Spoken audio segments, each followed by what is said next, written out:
He wants to show you. Why not let him show you? Hey, what's that odor? It's Lazy's leftover.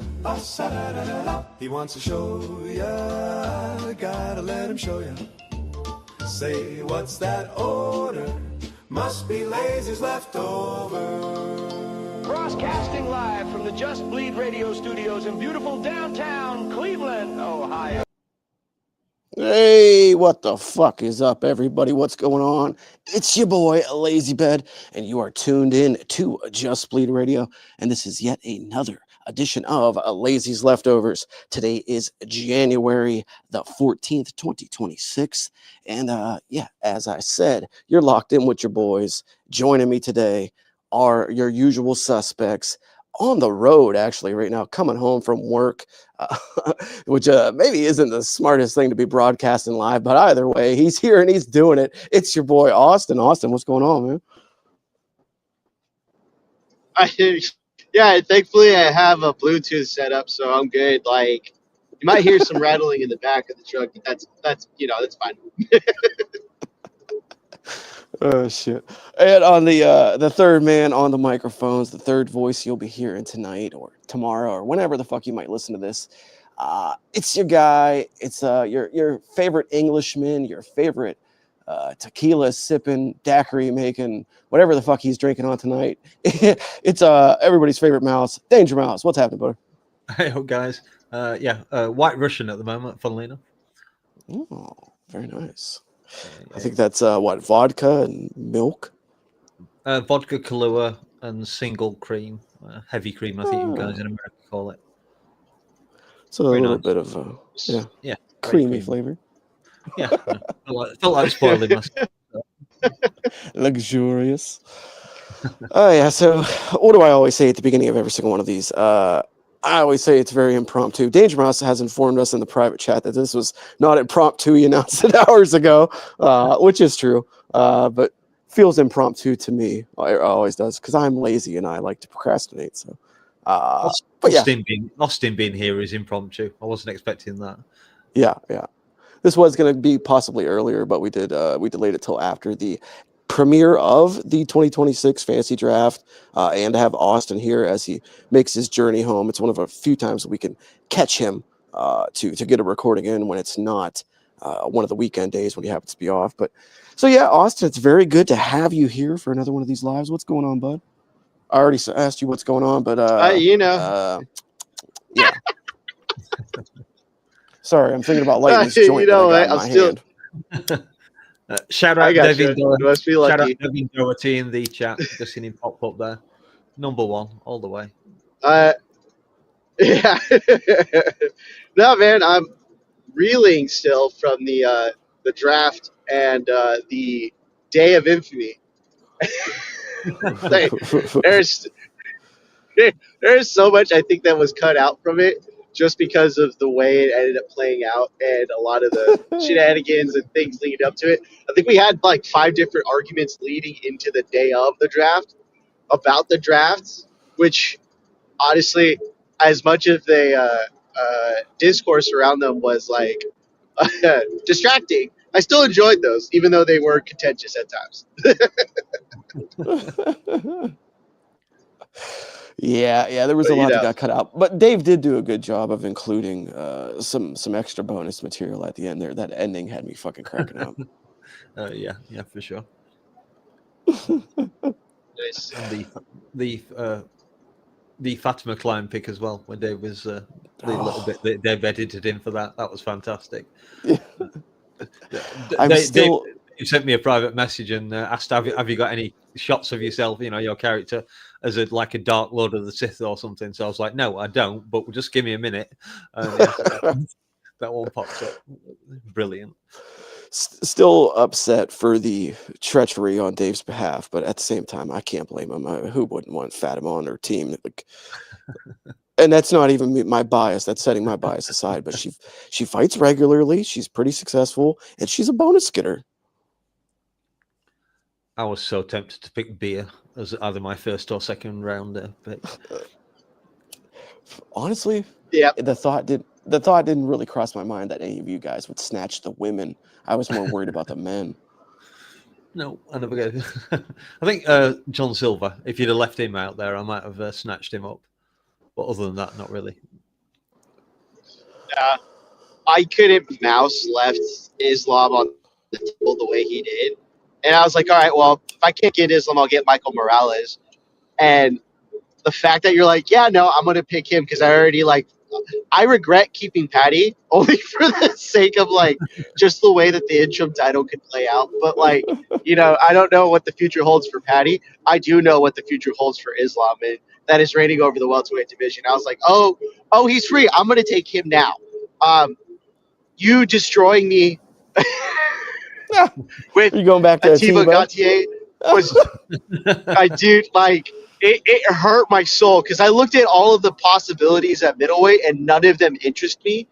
Not even the concept of picking, Nasruddin was on my I need to have Nasruddin. It was nah, Yeah. Atiba Gautier, he's young, he's a prospect, he's getting regular fights and he's competing against low level perfect for him. So he's just gonna keep fucking destroying people. And then the one thing I was counting on was okay, well, at least I have Abdul Malik, right? And I'm thinking to myself, okay, clearly he's not going to take him too. But no, you did. You did. You took the only two middleweights of interest that were outside of the top 15, and it hurt my soul. The one time I fucking did division, and it was oh, okay, so this is what Lazy likes to do. And you're I'm you son of a bitch! How dare you? Well, don't worry, because as you can see on the screen here, listeners, Dave has all the arguing saved from the draft, so maybe that will leak over time, and you'll get to hear exactly what Austin's talking about, amongst other things. But also, a shout out to Beba here for this great point. He loves how quickly fighters who would once have been high draft picks dropped off entirely. He's looking at DDP specifically. And that's funny because I think Team Dave selected DDP last year, and I'm pretty sure he was a rather high draft pick. Yeah, I think you might be right. I can have a look at that. But that was the case for many of these people. It was last year, it felt like a lot of us kind of leaned into taking champions earlier, to taking higher ranked fighters earlier. Austin kind of stuck to that MO this year, but the rest of us, it seemed like we kind of shopped around a little bit, especially you and I, Danger Mouse, really kind of hitting the Dana White Contender Series, alumni up, and class of 2025 for that series, and other fighters like that. So it was a varied mixed bag of who we selected. Yeah, I think it was Bevo who was made a comment under the draft video about the presence of Dana White Contender Series fighters, that kind of stuff, and the rankings, using lower rankings. And I think the highest ranked fighter I picked, certainly in the men, I'd have to check the women, was Christian Leroy Duncan, who was my reserve pick at the end. And he's ranked 28th according to Topology.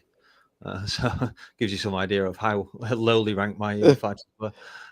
And Austin, he was completely upset and beside himself about the reserve pick, the bench player, if you will, because he was so upset with just the mere thought of having to select one and how to select them. Austin, don't you judge me. We had arguments about that prior. What do you mean?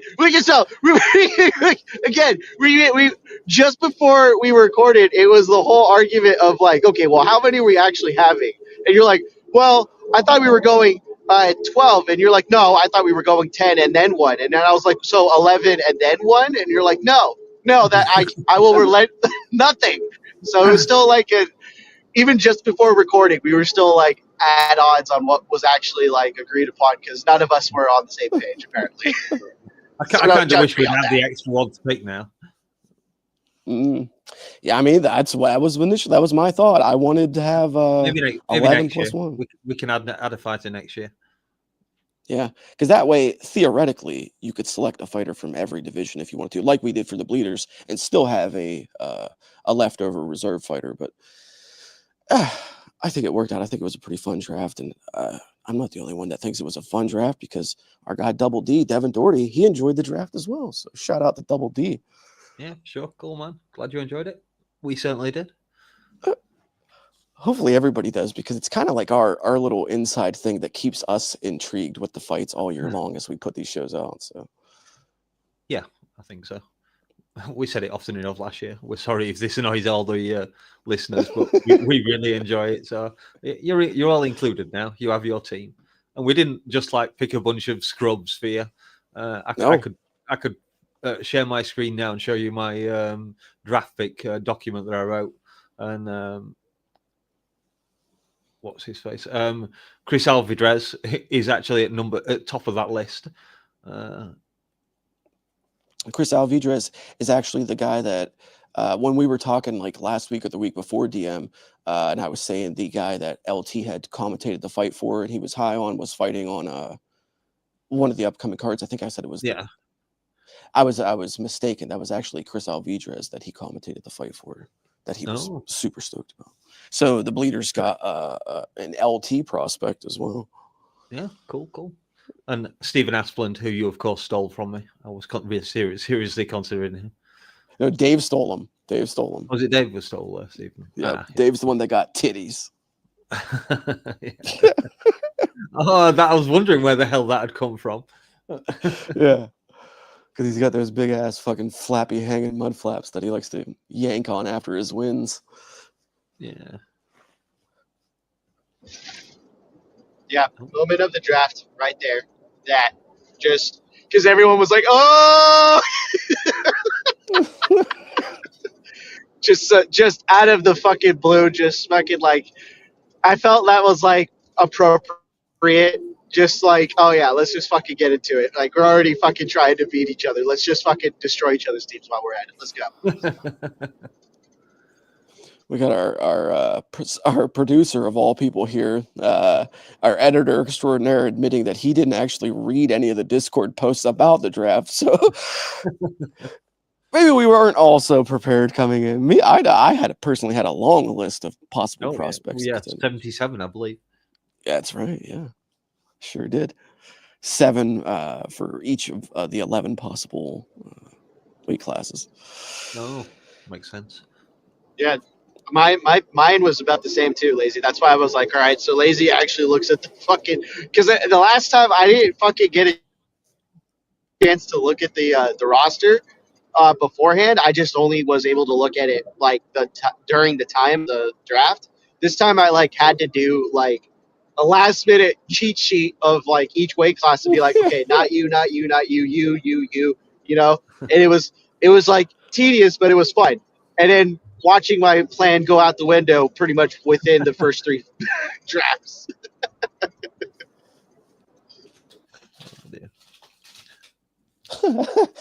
Hell yeah, Double D. He says, Lazy, I'm out of flour, so I'm smoking bowls of keef. Positively zonked. Fuck. To the moon, brother. Good, man. That's my guy. Of course, the draft has been slightly turned upside down with the news today. I don't know whether you want to get onto that right now, Lazy, or if you want to leave it a while. We could go into that in a second here, but let's get to this question from Dave first, because this is also breaking news of the day. Gentlemen, thoughts on the brand new Meta Apex?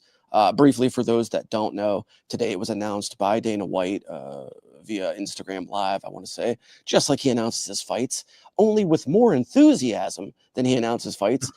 He would announce that the UFC has signed a deal with Meta, aka Facebook, to make Meta the official, I guess you would say, namesake of the UFC Apex, and it will no longer be referred to simply as the UFC Apex, but now the Meta Apex. So I guess Austin will probably have a pretty hot take on this. So if you can, Austin, what do you got to say I'll about? go make myself a drink then while he's ranting and raving. Perfect timing. Austin, what do you got to say about the new Meta Apex?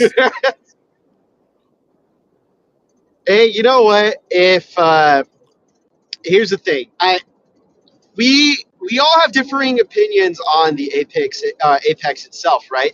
So the concept of what the Apex was like a relief of what because what you remember back in the day when they first like were trying to introduce the Apex, they were like, yeah, dude, it's where we're gonna have a bunch of regional level fights and actually like bring in other organizations to have their events at the Apex. So like every so often we might have like the contender series, other than the contender series there, like a UFC card every so often, but then the UFC gets like put in a position to like actually use it regularly by themselves because of the pandemic, and then all of a sudden they're like, oh, you know what? It's actually really cheap to do this, and we don't have to pay a bunch of money, and we don't have to like reserve an arena, like worry about ticket sales. We can just fill it up with whoever, and it's fine. Because at the beginning they were like, oh, we have to actually try to sell this because there's nobody in the arena except for the reporters, right? And the fight quarters and maybe one or two members of their family. And I shit you not, like it was fun watching it at the beginning because it was like there's nothing else on. Where this is all we have. We're stuck here, right? Yeah, But it no, had like they basically were like, no, yeah, the novelty was there, and then exactly. it wore off very quickly. It wore off very quickly because it was like, oh, fat guys at the Apex, like every other weekend, legitimately, as if there was nothing else to like watch. And you're like, well, no, that's no.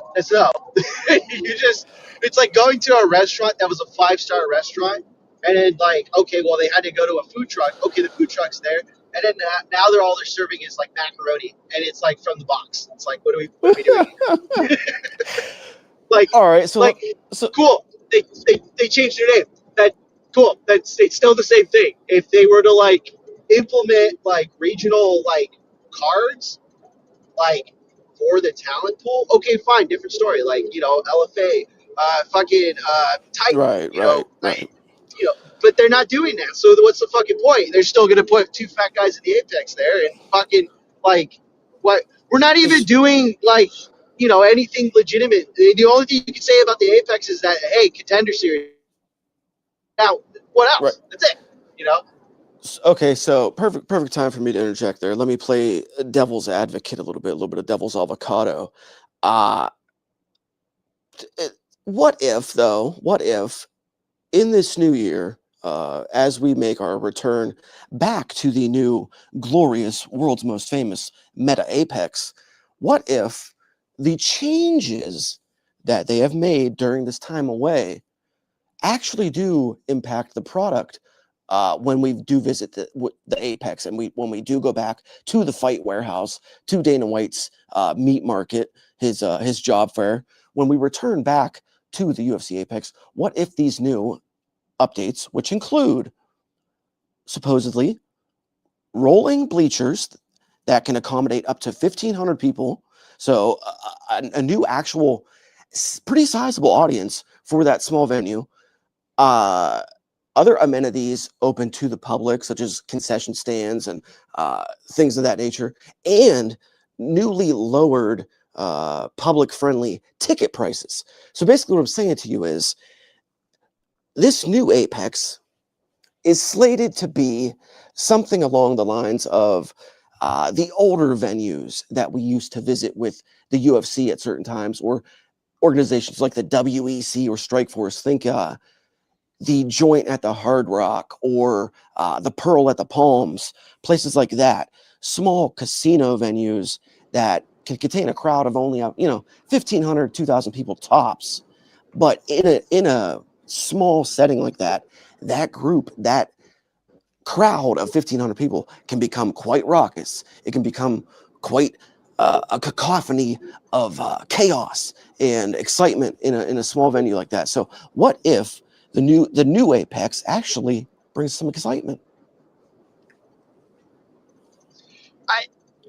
That's the thing, man. I don't think I had it like an issue with the Apex initially, but it just felt like the way that they booked it was just like a throwaway, like, here's like a place for us to throw whatever card on it. If they actually have the fan base like showing up regularly there and with lower ticket prices, so people actually want to go there instead of just like five guys in a love seat, and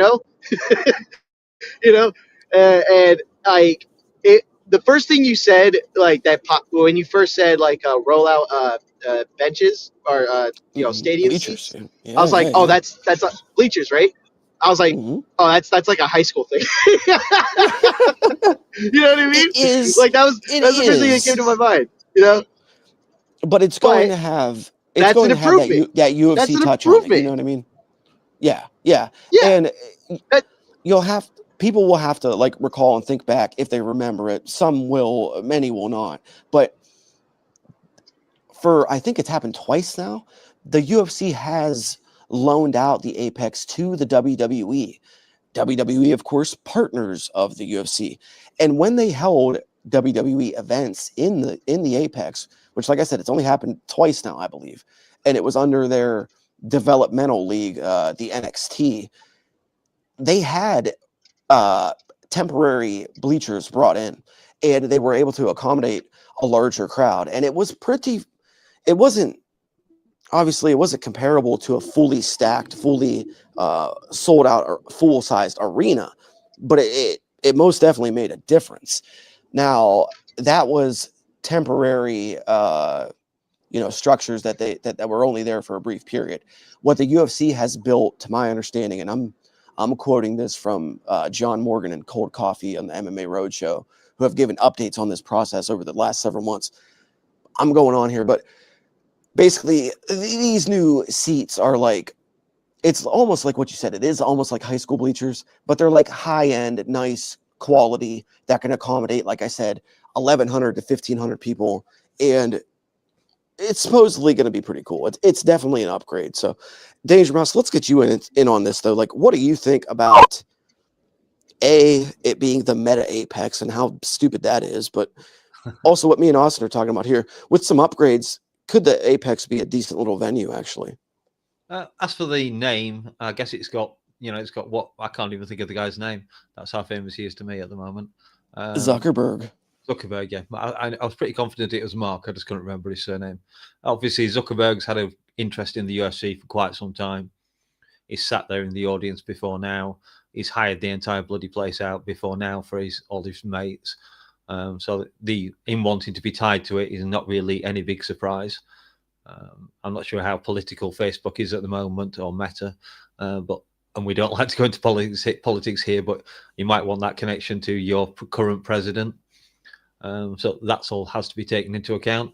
But honestly, I think Zuckerberg has a lot of money, and he'd probably just like to invest in something that he enjoys. That might be as simple as it is. As for the improvements, obviously more seating, that's much better for the crowds to get a crowd in there, a decent sized crowd. If it's 1,500, 2,000, as you said, that sounds pretty good. You can get a pretty noisy crowd, a pretty noisy arena with that number of people in it, just screaming their heads off.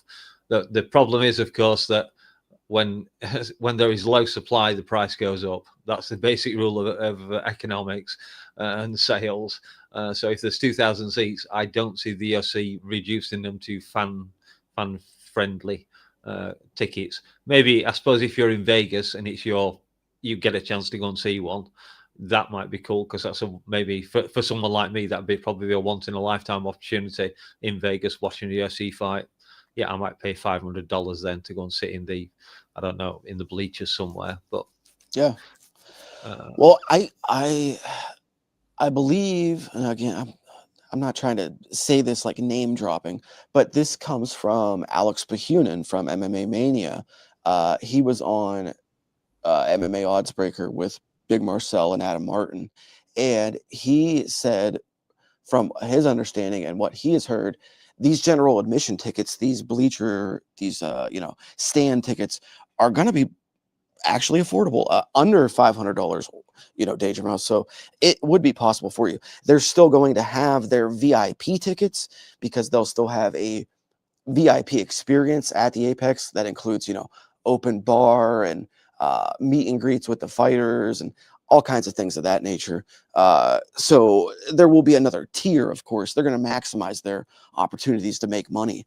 But for the average Joe, for you or I, there's that possibility that if we're in Vegas, we happen to be nearby UFC headquarters, with the Apex, with the PI, we could potentially walk in there, on a random night and see some sort of event. It may not be the UFC, but they are going to host other things as well.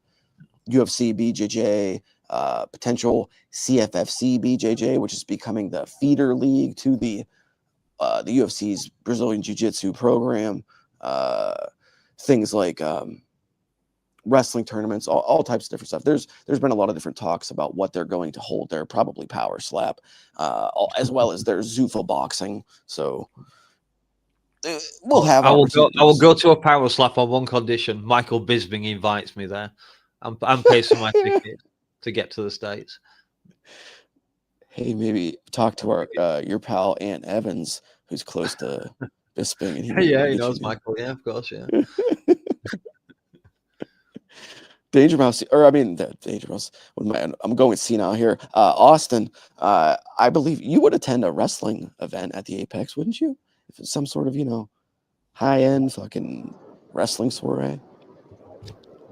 I mean, by principle, I am not trying to watch RFA, RAF, Yeah. but it's a thing I'm interested in because it's an alternative to the amateur system that exists. Also, my signal may cut in and out currently, but I would be interested. I mean, hell, there's possibility in the long run, not now possibly, but in the long run, maybe 5 or something years from now, that RFA gets bought by the Zuffa or TKO currently, right? Yeah. I mean, hell, they're leeching into everything. Might as well grab something that's the profitable version of amateur wrestling. You know what I mean? Yeah. Yeah, I could definitely see that. Why wouldn't they want to sink their fangs in everything they could? I actually just heard Helwani talk about this today, and he said that he doesn't think that that's going to be the case. I think he was just being optimistic, though, because he doesn't really want TKO to have control over something else. But I don't see why they wouldn't want to. Good point here, though, from chat member Bevaw, who says he's still waiting for the UFC to go to Tachi Palace. Dana's infamous promise during COVID that's yet to come true. Yeah. Yep, right out of Lahore. They still owe it because it's on the reservation. So they owe them that. I'd go to that one. That would be fun because it's not super far from me, but I'd go to it. Hey, they still regularly hold LFA events at Tachi Palace. You could catch an LFA event there easy. No, speaking of LFA, news breaking recently about LFA, of course, moving to Vice TV, now going to be on linear TV and available for people to watch on their televisions. Not only that, but I was reading today that they're still seeking a digital deal as well. So fear not those who don't have linear TV or access to Vice TV. They're still looking for a digital deal as well. And those of us that don't have Vice will still have access, apparently. I don't have Vice. I have Vices, but I don't have Vice. Oh, God.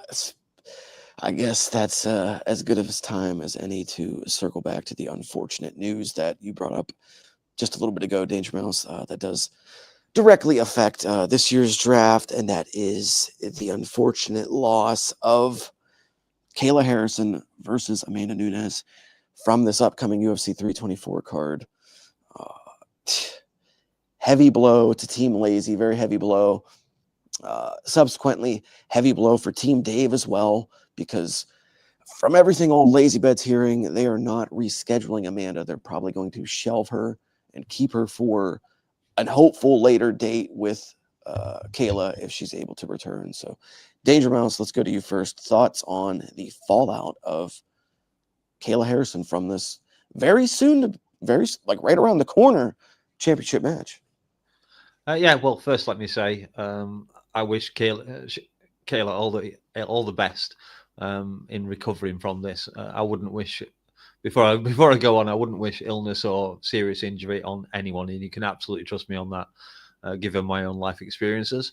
But yeah, I should have known that was coming. Dave. Oh my God! I'd be dying to laugh about this all day. Oh, I can't believe Austin made it out of here at this moment. Yeah, obviously shocking news for you guys. Great news for myself and Austin. That's two fights that obviously if they don't happen, we'll have to see how that turns out for you guys. But just for the sheer fact that you won't have the chance to pick up those 45, 55 points at the start of the season is amazing. The only problem is that I think that Austin's very likely to pick up that number of points with his Paddy Pimblett pick, which is also this week, of course. But yeah, fantastic news for me in terms of the draft. Wasn't a fight I'm huge on. I've never been that big on that weight class for the ladies, as we all know. 125 is where my love lies, and in PFL. So yeah, shame, but I acknowledge it would have probably been a great women's fight. Two legends clashing at the very least, so that would have been good for the sport. But yeah, no replacements, I believe, have been mentioned. So, and as Austin's just popped back up, unless do you want to take it somewhere, Lazy? Or shall I No, we'll stay on this topic for a moment. Yeah, but I'll pass it to him because I do want to say, like, draft aside, this is a really strange predicament for the UFC to find themselves in, because you have two women on your hands who are your biggest stars in this division. They're they're the top tier of 135 of what you have. And now with Kayla at this advanced age, experiencing something as serious as the surgical repair of herniated discs, and then for them to be given this 6-month timeline, that's a very optimistic timeline, to say the least. And that still leaves little to no time whatsoever for her to have any kind of camp if they're wanting to get her in at the White House and keep this Amanda bout together and have this fight go down there. That's, to me, and to our very own Daz Riccio, and to the listeners who don't know, happens to be a medical professional. He said it himself. That's a highly optimistic timeline. So I don't know that that's going to be plausible. I don't know if that's going to happen. So that leaves the future of what they do with this 135-pound title in jeopardy. That leaves the future of both Amanda and Kayla in limbo, because should this rehabilitation not go perfectly, I could very easily see Kayla Harrison saying, you know what, I've accomplished enough. I'm financially secure enough that I don't necessarily need to push my body further. And she may walk away from the sport entirely. And if you're Amanda Nunes, you came back specifically for this fight with Kayla. That was the whole reason for your return. Are you really sticking around for a third fight with Juliana Pena, for a Raquel Pennington fight, for a potential Norma Dumont fight at best? Like, I don't know if that's enough to keep the Lioness hungry and in the hunt. So Austin, obviously speak about the fallout of Kayla Harrison from this very important, quite possibly most decorated women's fight in history that's right around the corner. And then also, if you want, speculate a little bit on what's the future for either of these women with everything that's gone down. You know what? I liked Kayla, and this is one of those things where it's like I had so much respect for Amanda, especially when she retired. Like, coming back, especially to take on a former teammate, right? And then Kayla finally getting to silence this doubt of, because there was speculation when they were first, like, having,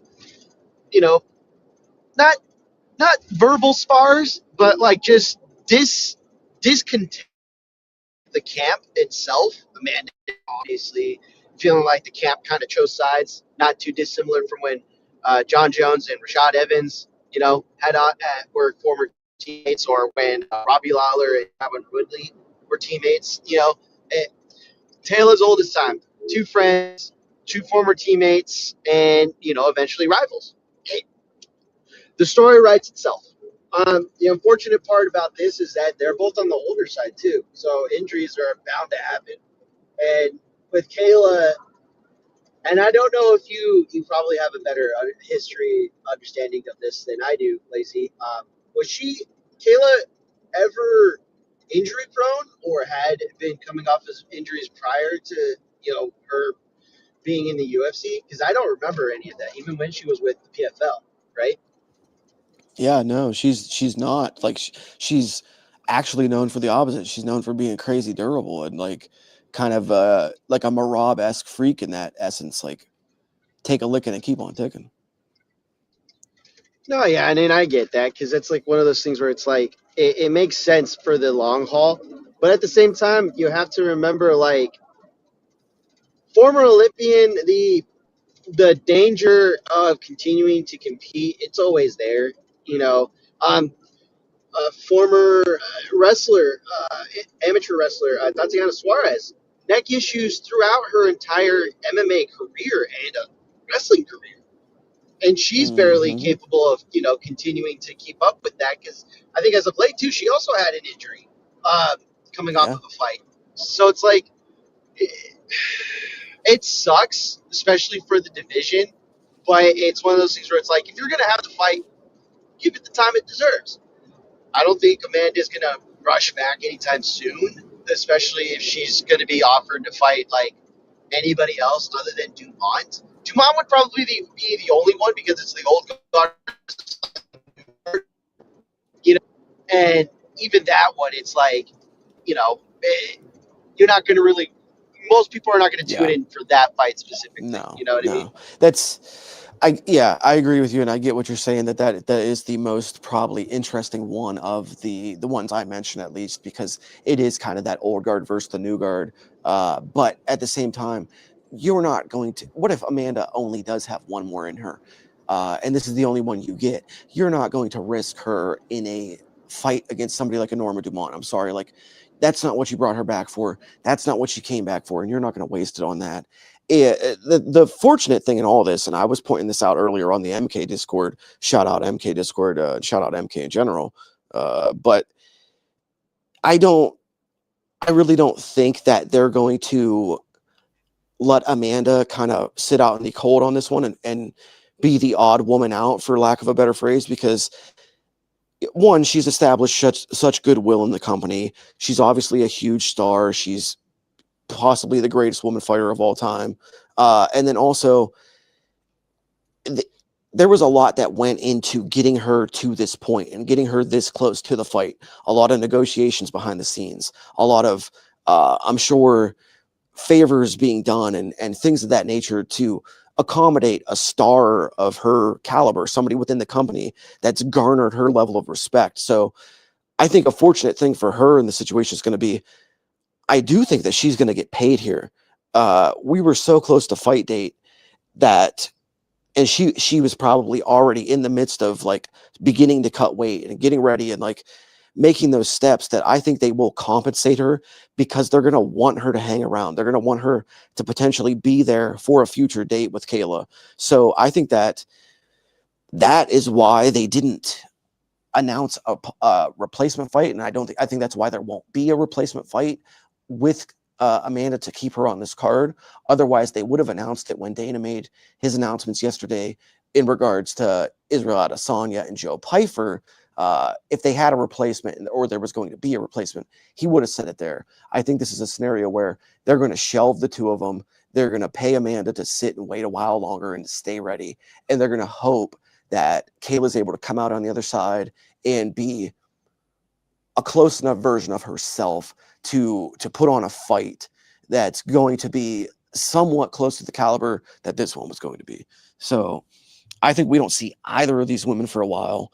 And I think that's ultimately what's really going to hurt me and Dave, even if it goes down, because now at best we're getting these women once this year and that's it. So, and then real quick before I move on, shout out to Bivol, because I had this on the screen for a while. Surgery anywhere around the neck and spine region is no fucking joke. That's a fact. And let's hope she is okay and there are no lingering issues. And again, at her advanced age, with the wear and tear that she's put her body through, like you got to think the years of fucking practices that she's gone through as a Olympic gold medal winning judoka. Danger Mouse, you can attest to this, and I'll pass the mic to you to close us out on this topic. her body must be beat to shit by this point, right? I never did competitive judo, but I know the toll that particular martial art can take on the body, especially at these high levels. It's not unusual to see people with absolutely crippled grips. I know that's very common. And obviously, you're being pounded into a mat. You're having people drop on top of you.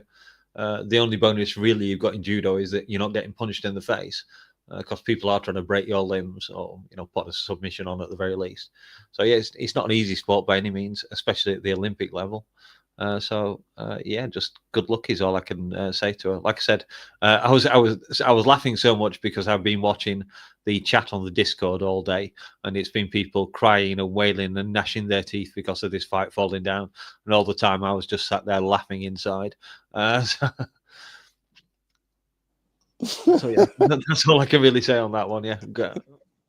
As for Amanda, yeah, if she wants to hang around, she will have to come to some deal with the UFC. Maybe they will arrange that, or maybe the UFC will just shelve it and let it drift off. I don't know. They can't do anything really until they find out how long Keeler's going to be out of the fights. It's much like the Tom Aspinall situation. We don't know what he's doing, and we won't know until he's had surgery. So yeah, same difference. And again, much like heavyweight, it really muddies up an already slow and already kind of shallow and weak division that a lot of people don't have interest in. People feel the same way about heavyweight that they do about women's bantamweight. It's just like, it's kind of this wasteland that's devoid of any real prospects or true talent that's on the come up. And it's just, yeah, to lose two women like that, very tough. Good point here though from Beaver. Possible time, Austin. Quick hit on this. Yes or no? Is this the time to re-sign Larissa Pacheco? Has he gone? Yes, and honestly, dude, it's on them. They were not invested in the women's divisions for the past couple years. Like, in the way that they were matchmaking and the way that they were kind of throwing fights together or not booking fights on a consistent basis, they let fucking bantamweight die. One of the best divisions as far as star power was concerned, like for fucking years. Like, it's on them. This is their doing. And if you don't have the talent pool, then create the talent pool. Bring them in. Fucking find them. Pay them. It's not. It's one thing if the talent doesn't exist in 135. It was fairly shallow for a good minute, but the talent was there. This is on them. They did this. Yeah. And you said it. You nailed it on And the yes, head, man. It's like, go ahead. Immediately. Yeah. Although, like Dave points out here, he lost a little bit of excitement when Larissa lost rather to a washed cyborg. But I mean, Austin, you hit the nail on the head there. It's to get to get better people in these weight classes, they're going to have to pay them, and that's not something they're willing to do. They want any new fresh blood. They want it to come through Contender, and like we've recently learned with the emergence of text messages from the discovery in different lawsuits, they're not willing to pay these people on Contender. It's 10-10, baby. You're coming in on 10-10, not even 12-12. Yeah, they are not great pay rates, are they? No, absolutely fucking Not when not. you're putting your body at very pitiful. Very fucking pitiful.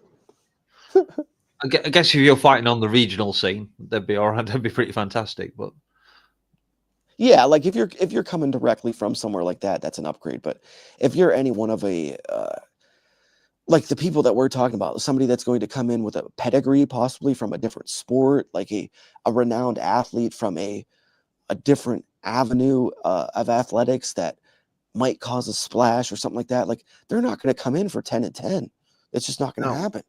I think we're going to see the better ones and the smarter ones, certainly. We're going to see them doing what Paddy Pimblett did and what I think Dakota Ditchever is doing, which Paddy hung around. He stayed in, I forget, is it Cage Warriors? Paddy used to fight at. Stayed there, got himself well known, won a belt there, managed to get some sponsorship deals, managed to make some cash for himself away from the cage. And only then, I believe it was either the second or third time the UFC had offered him a contract before he accepted it. And we have Dakota over in the PFL. Obviously, she was slightly different because she was I won't say groomed, but recruited by the PFL very early on, and they nurtured her talent through PFL Europe to PFL World, where she won the championship, obviously, and she's showing them some loyalty back. But we also know that the UFC were not going to pay her what she was worth, so she's just gone, fuck you, I'll stop with the PFL for another 2-3 years. I'll make bank here. I'll put however much I can put in the bank, in the money away from this, and then I'll come to the UFC when you're still desperate for me, because I've now killed 25 ladies in the cage, and no one's ever done that before. Because I genuinely think she will. I've joked about it before, but I could see Dakota going 30-0 and retiring a Khabib level kind of performance. But that's a long way in the future. She's still got to get the bloody hell out of PFL yet, because if she doesn't, fights will become ultimately meaningless. They won't have that rank behind them. But I've diverted things slightly here. But yeah, I think we're going to see. Yeah, we're going to see fighters staying away from the UFC, trying to earn some money somewhere else at times. But obviously, if you go on Dana White's Contender Series, if you're not happy with 10-10, because I'm presuming you know before you go on there, if you're not happy, then don't go on Dana White's Contender Series. Do something else. Go and fight at the PFL. Go and fight somewhere else. Whatever. Yeah, that's true. That's true, but again, it's just no way to attract talent, because like who was it recently? There was a big time kickboxer, somebody from Glory or K1. Oh God, the name is escaping me. But they had interest in coming to the UFC. They expressed interest, and the UFC wanted them to come through Contender. And this was a guy that, like, I believe had faced Pereira before. People were speculating and saying that he could potentially be like a good matchup for Alex moving forward at 205, I believe it was. And they completely lowballed this guy and tried to send him through DWCS. And this was a guy who was coming in, you know what I mean, already making like good cash. But it's one of them situations where they could have had a nice big name, somebody that would have brought some buzz with them. But again, they weren't willing to shell out the cash, which is a common theme. It seems like we always go through that. And no, Dave, Dave's put a name in the chat. He's slightly off with it, but he's hilarious. Yeah, Rico Verhoeven. And it wasn't him either. It was somebody else. But yeah, Rico as well. Go ahead. No, I was going to say I remember that other fighter that you mentioned, because I was thinking you were going to go on about Rico Verhoeven, and then then as soon as you mentioned someone else, I was, oh yeah, I do remember that now. Verhoeven, though, same story. He's another one of these guys that was expressing interest in coming over. Was rumored to face Derek Lewis, and I think contract agreements probably fell through. So. Yeah, probably. Pretty fucked up situation. From a fucked up situation, though, briefly as we wrap up here, I did want to quickly mention a pretty cool situation I saw late last night. To once again mention John Morgan, he tweeted out that apparently, guys, on Paramount Plus, and sorry, Danger Mouse, this won't help you much, but they're, I guess, bringing back multi-camera view during the live stream. So, Austin, what do you think about this development?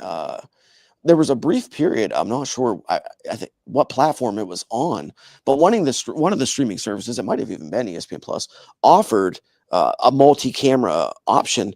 So what do you think about this potential development and ability for us to control camera angles during these live events?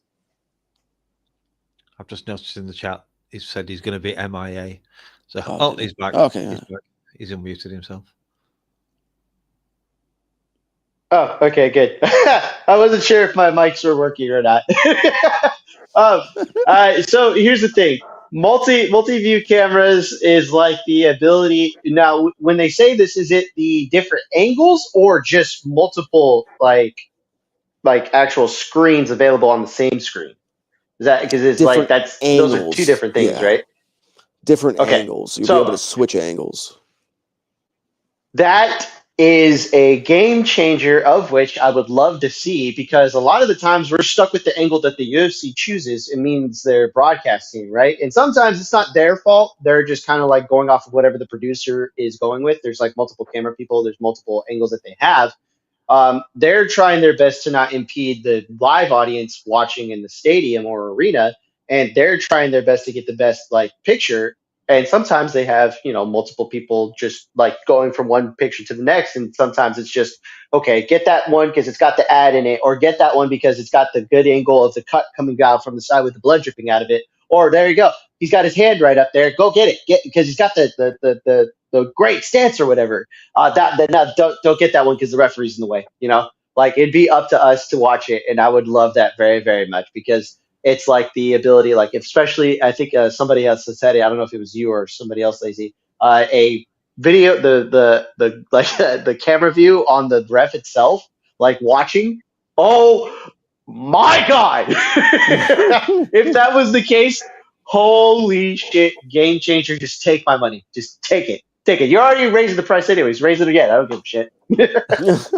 You just want ass cam, admit it. Ah, Tits and ass cam. That's all you're after. Don't you judge me. I didn't ask for Eileen Perez on my team for no reason. Okay. I'm judging the martial arts fandom as a whole. To be fair, You're not wrong, sir. So jump in the chat, some good points from both Dave here, who says 2026, it's about time for multicam technology. Yeah, I very much agree. And to go again with the chat and what it's about time for, I think it's also about time for the ability to turn off commentary. Like, how come, guys, we can't just shut the commentary off and hear the in-cage sounds, hear the corner advice, like the crowd? What the fuck? We should be able to shut commentary off in 2026. yeah, Agreed? Yeah. yeah, for sure. It would be pretty cool. I mean, come on. Agreed. Yes. My apologies. Occupied. Yes. If that was a possibility, like they did with the Contender Series, to go with Snoop Dogg and Uriah or somebody else, like just hey, you know what? Perfect example. Give me Laura Stenko and Paul Felder. Like perfect. I'm good with that. Just if you want Chael, if you want DC, if you want fucking Michael Bisping, I dislike all of their commentary because they're not very. Daniel's better at the wrestling, and Michael can at least talk in the striking sense. But sometimes they just kind of turn into a podcast, and I can't even listen to Joe Rogan anymore. Like specifically because he does the thing where he gets fixated on one specific thing, and it just kills the vibe for me. But it's again, if that was an option as well as the multicam view, I mean, just again, take my money. Here's my wallet. Yeah, I agree 100%. I think that there's a lot of things, especially during this Paramount era, Paramount being a much more cinematic friendly avenue to broadcast from. They should offer us some more things along those lines. Camera, multi-view camera options, commentary options, kind of like you were saying, Austin, almost like a Manning cast for UFC events for those that watch NFL football. Things like that would be really cool, and I think that's stuff that's within their reach. But speaking of Austin, do you got, let's say, just around about 7 more minutes so we could get this recording up to an hour before we wrap it? Oh yeah, I'm good. I got time. I got nothing but time now. All right, cool. All right, well, if anybody in the chat has any questions, now's the time to drop them. But if either of you has anything to discuss, feel free to bring it up as well. There's Izzy versus Pfeiffer, of course. Tell us more. Let us know what you think. What do I think? I think it's going to be a pretty good fight, to be honest. I know some people will be upset, but Izzy seems very happy with it. He just wants to fight, he says, so he's going to get a fight. And I think it's one of those that Pfeiffer could very easily win or very easily lose because he lost to Jack Hermanson, for God's sake. You really don't expect that. But equally, he's got the option to just walk forward and just land one of those power fists onto Izzy's chin and turn his lights off. And that seems to be the way to beat Izzy. And I know some people might not agree with me, but I think Sean Strickland paved the way for that one with these point fighters. If you're just willing to walk through what they're throwing at you, because they don't throw very much of most of it. So Izzy was mainly calf kicks, and Sean just lifted his leg and just checked it. And then, yeah, okay, I'll just knock your fists out of the way when you try and hit me, and then I'll jab you in the face. And finally, I'll land a 1-2 on you. And just other fighters have started doing that. It's like, no, I don't care what your poxy little point fighting tricks you're going to try and throw at me. I'm going to ignore whatever you throw at me, and I'm going to plant my fist in the center of your face. And you know what? It seems to fucking work. Austin, I sensed a little bit of disagreement in your tone briefly there. What do you think about this pairing? What are we doing here? We like what was his last fucking win? I'm sorry, what was his last win? Was it Kelvin Gastelum? Was that his last win? Twas, I believe. Yeah, it was. I'm sorry. Are we equating that Kelvin Gastelum in the year of our Lord 2026 is on the same level as Adesanya in the year of our Lord 2026? Now, I'm not saying that he's not on a losing streak. I'm just saying one of them was a champion, and the other, well, he kind of moonlighted as a middleweight because he didn't want to cut the weight. And when he did, he still failed. I don't understand what we're doing here. It's not like Joe Piper's on the fucking way up as this fucking, great white hope as a fucking contender. Let's get the fuck over this shit. Come on. If you really wanted to do this, you already fucking did that with Bo Nickel. Here's a better fight for you. Why don't you just put Joe Piper and Bo Nickel up against each other? Because guess what? Neither of them are going to win a title anytime soon. So might as well just kill off one of their contenders right there. That isn't going to be anything in the future because God forbid both of them are going to need hair transplants again because that's what they do. Because they have nothing else to offer other than, yeah, I'm a white ginger and I fucking live out in the fucking Midwest or some shit.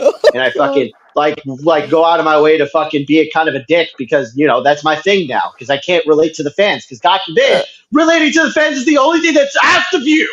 But whatever. Oh, God. It's so stupid, dude. I hate this fucking fight.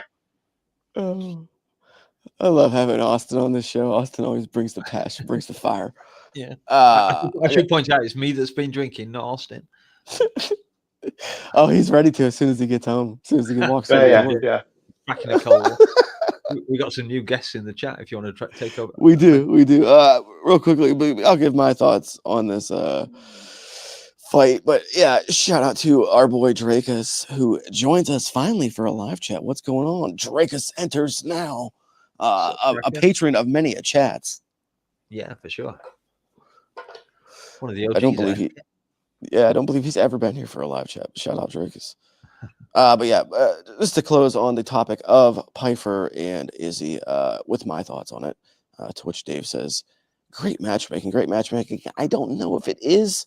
It kind of is because while you are right about Joe Piper, Austin, we also have to consider who Israel Adesanya is at this point, and he is not the man he used to be. The wheels have kind of fallen off.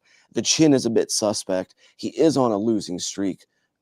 And obviously that's reflected in him being here in a what I believe is his second fight night in a row. It's sad to see somebody who once reached such great heights like Izzy fall into a point where he's now having to take on somebody like a Joe Piper who, whether you like him or not, set aside, he's not even like the guy's. He's an okay fighter, but Joe Piper's not going to contend for a world title. I don't think any of us on these airwaves right now or in this chat, I don't think any of us believe that Joe Piper is a title contender. So to see a legend, somebody that was once spoken of in the same breath as the Anderson Silvas of the world and the some of the greatest middleweights of all time, it's very sad to see him at a point in his career where he's relegated to facing a Joe Piper and us kind of having to debate whether or not he's even going to win this fight. So that's sad. He's going down the same route as Anderson Silva, isn't he? Fantastic career. And then throw it all away at the end by fighting to which but let me wrong. If he wants to fight, I have no problems with it, but that's what he's doing. Yeah. Yeah, let me And wrap up my thoughts before you interject, Austin, sorry, because I do agree with you there, Mouse. Like that is basically what he's doing, and if he's not careful, he's on that very slippery slope. He's already started slipping. Any further, it's going to be tough. So, anyways, to pick my winner in this fight, I think Pfeiffer he's just below the level that has been beating Izzy lately, and I think that. If this comes down to, is he going to be able to find Izzy to get that power that we all know he possesses to the chin of Izzy? I don't know that he's going to have the footwork and the IQ to corral and cut Izzy off like some of these better fighters have. So I kind of think that Izzy could win this fight. But I don't know which way completely. Austin, did you have something else to add? I was just gonna say I understand the context of Izzy being on the losing streak, but who was Izzy's last loss to? Nasruddin Yeah. Imavov, if I'm not mistaken, correct? Yes, Correct. He's the number one contender. darling You know what I mean? Yes, your darling Nasruddin. We understand. I'm not trying to say that Pfeiffer isn't a guy who isn't capable of beating Adesanya, especially now. But my issue is that like if we're just trotting Pfeiffer out there, like what? Here's the truth: if he loses, Pfeiffer now has to start over again, and he's young enough to do it. But losing to a Adesanya who had been crushed just recently, and on top of it too, was coming off of a loss to Drakus, and before that, like you know what I mean? Like to Strickland, it's not that I'm saying he's not incapable of winning. It's just one of those things where it's like there's a precedent that is set, and we're already like the win means less if Piper gets it. Like, and let's say if you were to give him Paulo Costa, right? Paulo Costa would probably make more sense because Paulo Costa is at least coming off of a win off of a ranked middleweight, right? Can't I mean, give I'm it- meaning can't- Can't give for him Piper. power. He's moved up to light heavyweight. That I was saying previously, like if because he was coming off of a win against a I know. middleweight. Yeah. So, No, but in the context of the fight that's booked now, this win means less, right? Because it doesn't help him. Oh yeah, he's a former champion. It's a name, sure, whatever. That's on the resume. But the resume doesn't mean as much as he's coming off of multiple losses, especially two of them by finish. You know what I mean? I just it would say a lot if you're because you're there. It looks like you're just trying to push him out the door. Hey, get this guy who's on the way up who hasn't really offered much more than a handful of like nice knockouts. You know, it would mean more if they went with Gregory Rodriguez with Pfeiffer because Gregory Rodriguez at least is also a dangerous man, has a name, or given him somebody like eh, oh my God, Michael Venom Page at middleweight. You know, that makes more sense to me because at least that means there's a meaning to what they're doing with him. This is just, hey, let's just give him an easy win. And if Adesanya somehow just jabs him to death like Jack Hermanson did, that's terrible for his appearance as a middleweight. You know, but you know, again, that's just me. I don't know. No, I know what you're saying. I get what you're saying. America is looking for fighters at the minute for the White House. Desperate for American champions. They are indeed. I mean, they had one, and now they don't. I was gonna say it, and Lost they them. really are now. Yeah, they really fucking are now. They're desperate. I'm desperate. You can't even claim Merab anymore. He's no longer a champion. No. Well, he could re-achieve that status, though. He could. Also, just real quick, I do love that none of us picked Jan. Yeah, and after that fucking lifetime performance he put on too, and none of us even considered him. It doesn't seem like. Well, I know. I thought about it. Almost tried. Yeah, you tried to. I was not picking any ranked fighters. That was my strategy for the entire draft. Watch all your fighters just lose. It is quite possible, but you know. I was going to say I can't do any worse than I did last year, but I can, of course, now. I can come fifth this year. Oh, yeah. Now there's a fifth team. Holy shit! We can actually do worse than we ever thought we could. I will defend my honor in the Tapology Picks League. That's where I'll defend my honor. Oh yeah, good shout out. Yeah, everybody listening, everybody in the chat. If you haven't already, go ahead and join the JBR Tapology League as things are kicking off for this new year. Get in while you still can before the first event of the year. This is a UFC exclusive league, but again, we'll be predicting every single UFC event from start to finish, from the beginning of the year all the way to the year end, and along the way on this very program and on all JBR content. You can expect us to point out and highlight those bleeders who are sitting amongst the top of the JBR Tapology leaderboard, and not only the JBR Tapology League, but don't forget as well to join the official JBR Discord, which Danger Mouse has been so kind as to create a link that will last for some time. We'll put that in the caption as well. But yeah, join both the JBR Tapology League and the JBR Discord today to become the most full-fledged possible bleeder that you could be. Amen. Some news in the chat from Bevo. Yes, there is some news, if you want to call it that. Unfortunately, Jimmy Crute out of his upcoming UFC 325 bout against Dustin Jacoby. I read about that before we came on. Yeah, the ruptured, what was it, ACL. Yeah, tough scenes. That's That's not your hard Jacoby. entry. What's that now? That's not your Jacoby, because you picked a Jacoby, didn't you, in the draft? No, yeah, my Jacoby, that's his first name. This is Right. Dustin Jacoby. Yeah, tough injury to bounce back from. Hey, Octopus is back. What's up, Octo? Ooh. Oh, Unfortunately, I was going to ask ahead. real quick before we close out. Did you also want to mention the MK too, or no? Yeah, MK also has a Tapology League. If anyone wants to jump into that. Yeah. And yeah. there's the Discord server, of course, as well, but you can just find that very easily. I think it's just MK Discord. Yeah, we've been getting a couple of new names popping up over there. I've seen a few. Yeah, we have, yeah. New faces. Yeah. So shout out to everybody on the MK Discord as well. Shout out to MK also. And Luke announcing the arrival of Chuck Mendenhall as the new, I guess, what you would call permanent co-host on Mondays. That's pretty cool. Iceman in the building. Yeah. Pretty good choice. I don't mind Chuck at all. The show's I'll take. Yeah. I was gonna say I'll take Chuck on Monday and Jed Mashu on Fridays. I don't think we're getting Jed every Friday, but I'm sure he'll be there sometimes.